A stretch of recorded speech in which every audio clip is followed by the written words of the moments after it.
Hello guys, ayan. Welcome sa aking bagong hairdo. Ayan, medyo kasawan tayong kakasuklay kaya tayo ngayon, military cut. So ayan, dito pa rin po tayo sa Araneta City Busport, dito sa terminal ng Cubao, dito sa may Alimol, Cubao. Ayan. Dito pong sakayan ng Ceres Transport papunta ng Batangas Pier via SM Lipa. Ayan. Madaan rin po kami ng Tanawan Exit. Ayan po, yan lang po dinadaanan ng rito ng bus dito sa Araneta City Busport papunta ng pier.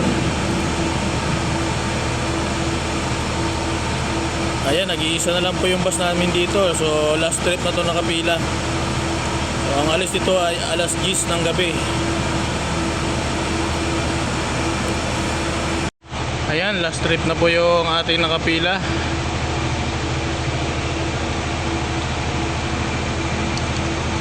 So wala nang ibang bus dito kundi Ceres na lang.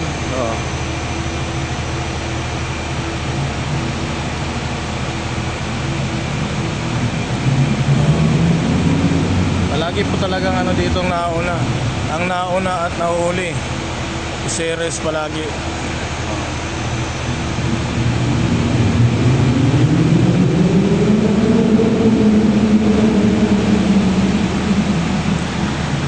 Yan po ang last trip natin papunta ng Batangas City Pier via Lipa.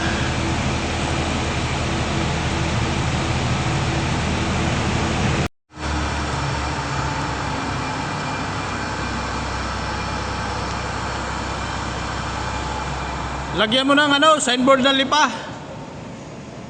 Lagyan mo ng Lipa sa katurbina. Kaya ko simbod. Ha? Kaya ko simbod. Agoy. Manaog naman ganay ko naman.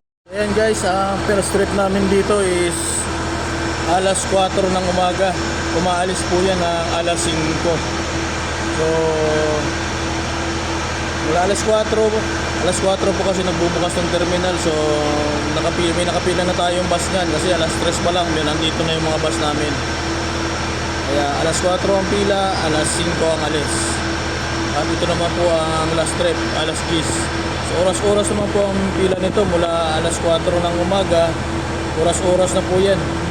Tuloy-tuloy ang biyahe. So ang pamasahe po sa pier, papunta ng pier ay 268 pa rin. So hindi pa rin po nagtataas niya ng pamasahe. Kahit ang gasolina, diesel ay paulit-ulit na nagtaas. So ang pamasahe po namin sa bus ay ganun pa rin. 268 ang Batangas Pier.